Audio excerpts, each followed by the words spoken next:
ये खबरें भी आती रही हैं कि जब से नए आर्मी चीफ ने टेक ओवर किया है, कुछ इंटरनल पर्जिंग भी हुई है, कोई क्रैकडाउन भी हुआ है, उस हवाले से बताएं। दूसरा, एक आम तौर पर परसेप्शन ये है कि पाकिस्तान के अंदर इस वक्त वो मुआशी मसाइल हों, सियासी मसाइल हों या सिक्योरिटी के मामलात हों, दो लोगों का नाम आता है आपके इदारे से ताल्लुक है उनका, एक जनरल बाजवा और दूसरा जनरल फैज। तहरीक-ए-इंसाफ कहती है कि जनरल बाजवा का कोर्ट मार्शल होना चाहिए, PMLN कहती है जनरल फैज का कोर्ट मार्शल होना चाहिए। तो इस हवाले से क्या इंटरनल कोई असेसमेंट हो रही है कि आपके ये दोनों जर्नैल थे, क्या इन्होंने वाकई कोई अपने मैंडेट से तजावुज किया, इख्तियारात से तजावुज किया कि इनके खिलाफ कोई महकमाना कार्रवाई होनी चाहिए? अच्छा जी, ये जो आपने बात की पर्जिंग की, मैं आपको कहूँगा कि आर्मी से रिलेटेड अगर कोई भी खबर है, कोई आप न्यूज़ है, तो आप अपनी तवज्जो सिर्फ ISPR के प्रेस रिलीज तक ही रखें। वहीं वो that is the only credible source. And just by the way on taking advantage of this, आपने देखा होगा देयर इज ISPR के बहुत से फेक अकाउंट्स भी सोशल मीडिया पे हैं। देयर इज वहाँ पे ISPR का सिर्फ एक ही जो ऑफिशियल हैंडल है, that is the only actual source जो इंफॉर्मेशन का आर्मी के बारे में और आर्म फोर्सेस के बारे में है। तो उसी पे तवज्जो रखें। तो दैट इज़ तो फिर ये इस तरह किस्म के जो सवालात हैं जो कि मफरूज़े और स्पेकुलेशन पे बेसिस हैं, इस पे आप नहीं जाएंगे। नहीं, ये आप कुछ कहना चाह रहे हैं मजीद? नहीं, अच्छा, जो आपने जहाँ तक जो आपने जिक्र किया, देखिए आर्मी का एक अपना जो एक बड़ा कॉम्प्रिहेंसिव निज़ाम मौजूद है। यहाँ लाखों अफराद इस अदारे में काम करते हैं और करते रहते हैं। इसका एक अपना बड़ा कॉम्प्रिहेंसिव सिस्टम मौजूद है फॉर इंस्टीट्यूशन। अगर कोई तामीरी तनकीद हो और कोई चीज़ हो जिससे वो तादीबी कार्रवाई होती है, but that system is based on facts. That system जो हमारा है वो बेस्ड है ड्यू प्रोसेस के ऊपर और providing justice to all the parties, not on speculations. Basically मैंने सर सारा टाइम मोस्टली जो TV पे प्रोग्राम्स वगैरह किए हैं बलूचिस्तान के बॉर्डर एरियाज़ में भी, और इस तरह खैबर पख्तूनख्वा में भी मैंने इसके ऊपर काफ़ी सारा काम किया। रिसेंटली अभी ईद पे भी मैं खैबर राइफल के अंडर एक पोस्ट है बिल्कुल ज़ीरो लाइन पे बॉर्डर एरिया में, वहाँ गया बार फेंस के बिल्कुल करीब, और ये वो जगह थी जहाँ से शायद बॉर्डर फेंसिंग का आगाज़ हुआ था। तो आपने टेररिज्म पे बात की, जैसे आपने फरमाया कि 98% जो एरिया है वो सिक्योर है, बॉर्डर फेंसिंग हो चुकी हुई है, और उसमें नो डाउट के टेररिज्म के वाक़यात में भी कमी आई है, और बहुत सारी इसके अंदर जो हमारी सिक्योरिटी फोर्सेस ने ऑपरेशंस भी किए हैं, बहुत सा इसका इम्पैक्ट है टेररिज्म के वाक़यात में कमी में। लेकिन सर सोशल मीडिया पे एक कुछ टाइम से कुछ चीज़ें चल रही हैं, रिपोर्ट्स चल रही हैं कि शायद पाक अफगान बॉर्डर फेंस में कुछ इलाके ऐसे हैं जहाँ TTP ने बाढ़ उखाड़ दी है और वो वहाँ से इन्फिल्ट्रेट करते हैं और पाकिस्तान में आके टेररिज्म की कार्रवाइयाँ करते हैं। तो इसके ऊपर सर थोड़ी सी रहनुमाई कीजिएगा कि इन रिपोर्ट्स के अंदर कितने हकाइक हैं, क्या ये ठीक हैं या ये जस्ट रूमर्स हैं? देखिए, ये पाक अफगान बॉर्डर पे मैंने अपनी ब्रीफिंग में आपको बताया कि उसके ऊपर क्या काम हो चुका है। ये जो फेंसिंग है पाक अफगान बॉर्डर पे की गई, इसकी वजह से जो दहशतगर्दों की नकलो हरकत है उसको महदूद कर दिया गया है, और जो अक्रॉस नकलो हरकत थी जो कि पहले लोगों की होती थी, वो जो एग्जिस्टिंग डेजिग्नेटेड क्रॉसिंग पॉइंट्स हैं वो वहाँ तक काफ़ी हद तक वहाँ तक महदूद होकर रह गई है। लेकिन हमें चंद चीज़ों का इसमें अंदाज़ा होना चाहिए, हमें उसकी we must keep them in our consideration. पहली बात तो ये है कि किसी भी दो ममालिक के दरमियान, चाहे वो तरक्की याफ्ता या तरक्की पजीर ममालिक हों, उनके दरमियान जो सरहद होती है उसको मुकम्मल तौर पे सील करना, चाहे आप जितने भी रिसोर्सेज लगा दें, टेक्निकल और फाइनेंशियल रिसोर्सेज, ह्यूमन रिसोर्स लगाने, ये तकरीबन नामुमकिन होता है। बहरी रस्तों से आपके सामने, आप तरक्की याफ्ता बाहर के मुल्कों को भी कवर करते होंगे कि बहरी रस्तों से भी, बरी रस्तों से भी, फ़ज़ाई रस्तों से भी कोई भी दो बॉर्डर्स को मुकम्मल तौर पे कंट्रोल करना बहुत मुश्किल काम होता है, नामुमकिन होता है तकरीबन। दूसरी बात यह है कि पाक अफगान बॉर्डर 2611 किलोमीटर पे इंतहाई दुश्वार टेरेन है।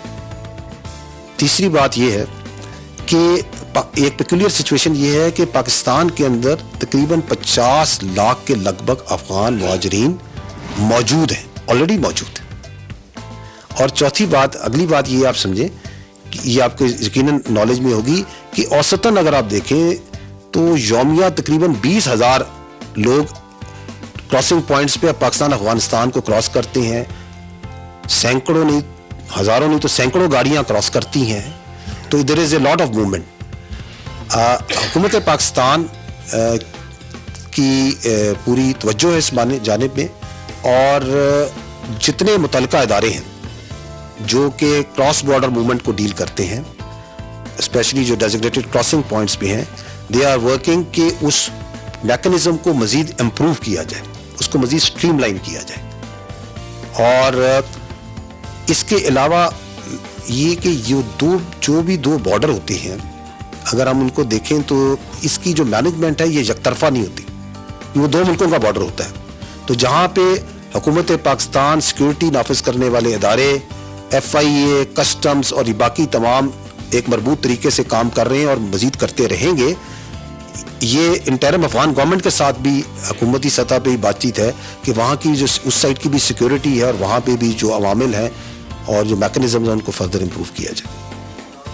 थैंक यू साहब, ये ज़रा थोड़ा सा एक चीज़ जो है वो अभी मुकम्मल वजाहत उसकी नहीं हो सकी। एक दो जगह पे आपने जिक्र किया, सुप्रीम कोर्ट में भी एक डिबेट है और ज़ेर बहस है मामला कि अफवाज पाकिस्तान की जो सिक्योरिटी है इलेक्शन के लिए वो देने से माजरत की गई है। इसकी क्या वजूहत हो सकती है, ज़रा थोड़ा सा इसको क्लियर अगर कर दें।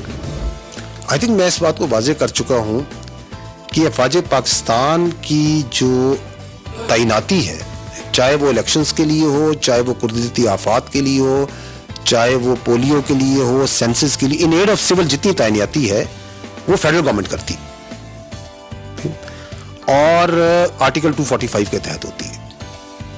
वजारत दफा उस सिलसिले में अपना input election commission of Pakistan और सुप्रीम कोर्ट को दे चुकी है, जो कि जमीनी और मुतहरिक हकायक पर मुबनी है। So that's what the position is.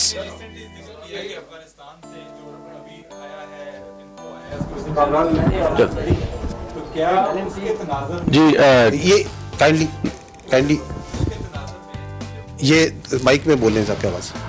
आपने सर इसी जो क्वेश्चन किया उसका मैं पूछना चाह रहा हूँ कि आप पहले इंट्रोड्यूस करा देंगे। मेरा नाम खुर्रम शहजादा है, मैं उर्दू न्यूज़ के साथ काम करता हूँ। आपने कहा कि अफगानिस्तान की जो अभी सिचुएशन हुई है उसके बाद टेररिज्म इंसिडेंट पाकिस्तान में बढ़े हैं। उसके साथ ही आप जिक्र कर रहे हैं कि एक स्टैंड है पाकिस्तान की मिलिट्री का जो उन्होंने सिविल डिप्लॉयमेंट के तनाजुर में सुप्रीम कोर्ट को और इलेक्शन कमीशन को दिया है वजारत दफा के थ्रू। तो क्या बीइंग ए मिलिट्री स्पोक्समैन आप ये कह रह सकते हैं या कहेंगे कि चूंकि ये इंसिडेंट्स बढ़े हैं इस वजह से चूंकि आपके ऑपरेशन में भी इजाफा हो रहा है तो आप उस डिप्लॉयमेंट को एड नहीं कर सकते, या आप इस पोजीशन में नहीं हैं कि इस तरह का कोई काम किया जाए जो आने वाले इलेक्शन है उसके लिए? देखिए, मैंने आपको अपनी ब्रीफिंग में जो सिक्योरिटी की अमूमी सूरत हाल टू ए सर्टन डिटेल आपको बताई है। कि पहले एक सवाल हुआ था कि किस तरह का ऑपरेशन जा रहा है, तो मैंने जो इस वक्त ऑपरेशन हो रहे हैं, जो आगे ऑपरेशन आ रहे हैं, जो एक कंपेन है जिसमें bill transfer is the main phase focus, जिसमें सिक्योरिटी ने एनेबलिंग एनवायरनमेंट दी है, तो मौजूदा और आने वाले ऑपरेशंस की जो नौयत है वो भी आपको बताई है, वो किस तरह की है।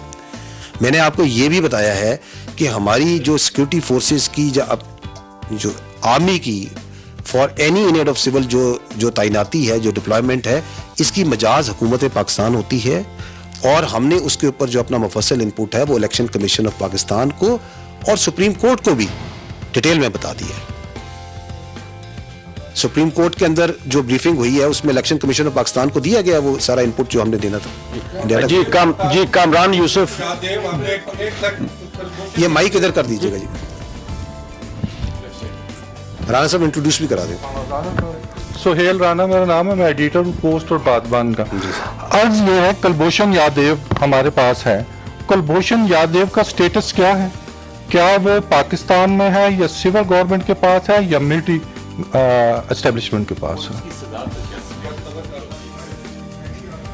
जी देखें ये जो इंटेलिजेंस रिलेटेड ऑपरेशंस होते हैं,